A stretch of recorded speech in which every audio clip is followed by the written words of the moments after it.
Morning আৰু আজি ৰাতিপুৱা ব্লগটো ষ্টাৰ্ট কৰিলোঁ। ব্ৰাছ কৰিলোঁ আৰু এতিয়া অকণমান চাহ একাপ খাই লওঁ, কাৰণ মোক ৰাতিপুৱা চাহৰ খুবেই দৰকাৰ হৈ যায়। তো সেইকাৰণে চাহ একাপ খাই লওঁ।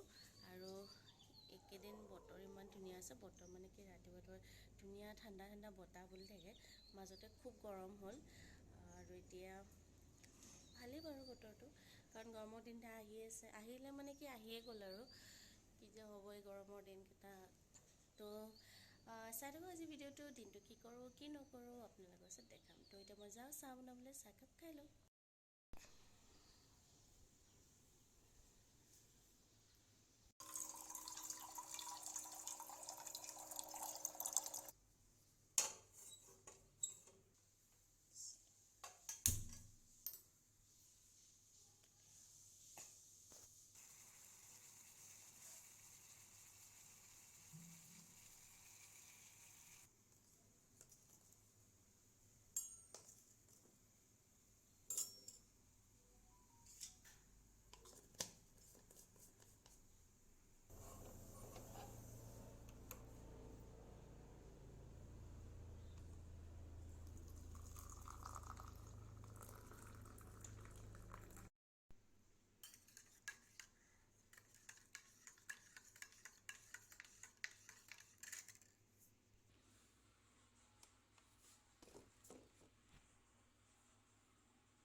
আৰু ব্ৰেকফাষ্টত কৰিলোঁ পৰঠা, আৰু এইটো পৰঠা মই আটা দি বনাইছিলোঁ আৰু এই ধৰণে বনাইছিলোঁ।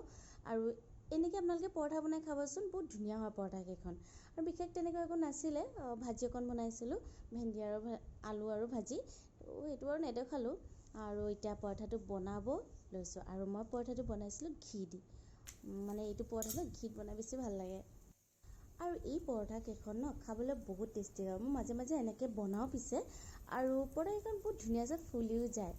প্ৰথমতে এটা ছাইড সেকি ল'ব, তাৰ নেক্সট ছাইডটো সেকা হোৱাৰ পাছত অকণমান ঘি দিব, বেছিও নালাগে, তেলো বেছি নালাগে। যদি আপোনালোকে ঘি দি খাবলৈ বেয়া পায়, ৰিফাইন তেলো অকণমান দিব পাৰে, নাইবা মিঠাতেলো দিব পাৰে। মিঠাতেল দিলেও বহুত খাবলৈ ভাল হয়, কিন্তু মই অকণমান ঘি দিছিলোঁ পিছে, বহুত অলপ অলপ তেল যায়, বেছি নালাগে।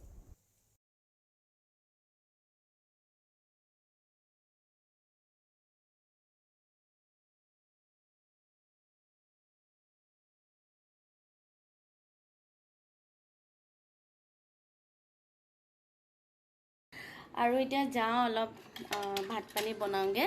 আৰু আজি মই বনাম এটা টেঙা জোল, আৰু সেই টেঙা জোলটো বনাম দালি পকৰা দি। তো বনাই লওঁ, আৰু তাৰ আগতে অকণমান ক'ল্ড কফি বনাই খাওঁ, গৰম লাগিছে বহুত। তো সেই তৰকাৰীটো কেনেকৈ বনাম সেইটো বাৰু দেখাম বাৰু আপোনালোকক। তাৰ আগতে মই ক'ল্ড কফি বনাই লওঁ, কাৰণ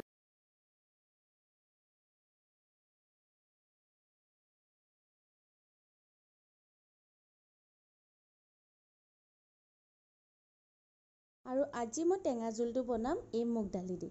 এনেও মচুৰ দালি দিও খাব পাৰে, কিন্তু মই আজি মুগ দালি দিয়ে বনালোঁ। আৰু দালিখিনি খুব বেছি 2 ঘণ্টা বা 3 ঘণ্টাৰ কাৰণে আপোনালোকে তিয়াই থৈ দিব, আৰু তাৰপিছতে ধুনীয়াকৈ মিক্সি জাৰত পিচি দিব। ইয়াতে আপোনালোকে কেঁচা জলকীয়া দিব বিচাৰে দিব পাৰে, আদা বা তেনেকৈ যিকোনো ধনিয়া চনিয়া দিব পাৰে, বাট মই প্লেইনকৈ থ'লোঁ। জাষ্ট মই অকণমান নিমখ তাতে দি দিছোঁ, যাতে এইখিনি ভালকৈ মিক্স হৈ যায়। অকণমান নিমখ দিছোঁ সোৱাদ অনুসৰি। আৰু যিহেতু আজি মই টেঙা জোল বনাম, ইয়াতে মই আজি দিছোঁ থেকেৰা টেঙা। আৰু থেকেৰা টেঙা 2টা বা 3টা ল'লেও হ'ল, কাৰণ বহুত টেঙা হয় থেকেৰা টেঙাটো। তাৰপিছতে এইখিনি দেখিছেনে মিক্সিত পিছা হৈ গ'ল, আৰু বাতি এটাতকৈ ওলাই ল'লোঁ। আৰু এতিয়া মই ইয়াতে দিম অকণমান হালধি, কাৰণ কালাৰৰ কাৰণে হালধি দিবই লাগিব। তাৰপিছতে মই অকণমান দিম ৰেড চিলি পাউডাৰ, সেইটো আপোনালোকৰ ইচ্ছা, তো আপোনালোকে দিব পাৰে নিদিব পাৰে, বা কেঁচা জলকীয়াও কাটি দিবও পাৰে, একো নাই। আৰু ইয়াৰ পিছতে এইখিনি মই ভালদৰে মিক্স কৰি লৈছোঁ। আৰু যদি আপোনালোকৰ নিমখ কম হোৱা নিচিনা হয়, ইয়াতে অকণমান সোৱাদ অনুসৰি নিমখ দি দিব পাৰে, কাৰণ মইতো পিছাৰ টাইমতে দি দিলোঁ। আৰু এতিয়া ইয়াতে কেৰাহীটো লৈ ইয়াতে মই মিঠাতেল দিছোঁ। আপোনালোকে ৰিফাইন তেল দিব পাৰে, কিন্তু মিঠাতেলৰ সোৱাদটো অলপ বেছি বেলেগ হয় এই পকৰাৰ চব্জিকেইটা। তো ইয়াতে মই মিঠাতেলটো গৰম হোৱাৰ পিছতে এইটো অকণমান ডাঙৰকৈ মই এই ধৰণে বনাই লৈছোঁ, কাৰণ যিহেতু তৰকাৰীত দিম। তো সেইকাৰণে মই অলপমান ডাঙৰকৈ বনাই দিছোঁ, অলপমান পিঠা টাইপৰ বনাই দিছোঁ।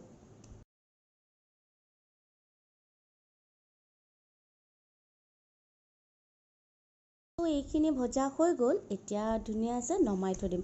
অকণমান ৰঙচুৱা হোৱাৰ পাছতে নমাই দিলে হ'ল, কিন্তু জুইটো মিডিয়াম বা কম জুইত বনাই দিব, কাৰণ কিয় বেছি জুই দিলে আপোনাৰ এই যিকেইটা পকৰা আছে এইকেইটা নিসিজিব আৰু ওপৰৰ পৰা জ্বলি যাব। আৰু এতিয়া তৰকাৰীটো বনাব লাগিব। এটা শুকান জলকীয়া, কেইটামান পাঁচফোৰণ আৰু ক'লা সৰিয়হ। তাৰপিছতে যিখিনি মই পকৰা বনাইছোঁ সেইটো তেলতে অকণমান আছিলে, তাতে বনাই দিলোঁ। তো গোটেইখিনি ইয়াতে দি দিব। অকণমান যেতিয়া সৰিয়হটো ফুটিব তেনেকুৱা হোৱাৰ পিছতে আপোনালোকে হালধি অকণমান দি দিব। তো হালধিটো জ্বলি নোযোৱাৰ আগতে ইয়াতে আপোনালোকে এগিলাচ পানী দিব। যিহেতু আমি এইটো জোল বনাই আছোঁ, তো সেইকাৰণে ইয়াতে এগিলাচ পানী দি দিব আৰু অকণমান উতলিব লাগিব পানীখিনি। তাৰপিছত যেতিয়া উতলিব পানীখিনি, তেতিয়া কি হ'ব, অকণমান মই ইয়াতে পিঠাগুড়ি, আপোনালোকে পিঠাগুড়ি অকণমান আধা চামুচমান বা 1 চামুচমান পানীত এই ধৰণে গুলি পেলাই পিঠাগুড়িখিনি ইয়াতে মই দি দিছোঁ। আপোনালোকৰ ওচৰত যদি পিঠাগুড়ি নাথাকে তেতিয়াহ'লে অকণমান ময়দাও দিব পাৰে, কিন্তু ময়দা দিলে একেবাৰে অকণমান দিব, আধা চামুচমান দিব। তাৰপিছত এইখিনি অকণমান উতলা হোৱাৰ পাছতে তাৰ পিছতে মই ইয়াতে দিম থেকেৰাখিনি, আৰু থেকেৰাখিনি মই লাষ্টত দিছোঁ, কাৰণ যিহেতু থেকেৰাটো অলপ টেঙা হয় বহুত, তো সেইকাৰণে লাষ্টত দি দিছোঁ। তো থেকেৰাখিনি দিয়াৰ পাছতে এইকেইটা জাষ্ট অকণমান উতলিব লাগিব জোলখিনি। আৰু জোলখিনি 5 মিনিটমান উতলি হোৱাৰ পিছত ইয়াতে আপোনালোকে যিকেইটা মানে পকৰা বনাইছিলে, দালি পকৰাটো, তো ইয়াতে দি দিলে হ'ল। আৰু দালি পকৰাটো দিয়াৰ পিছতে আৰু 5-10 মিনিটমান ধুনীয়াকৈ উতলাই দিব। যদি আপোনালোকে জোল বেছিকৈ বিচাৰে তেতিয়াহ'লে পানীটো বেছিকৈ দিব আৰু পিঠাগুড়ি অকণমান বেছিকৈ দিব। তো আজি মোৰ দুপৰীয়া এই টেঙা জোলটো ৰেডি হৈ গ'ল। দুপৰীয়া সাজটো ৰেডি হৈ গ'ল।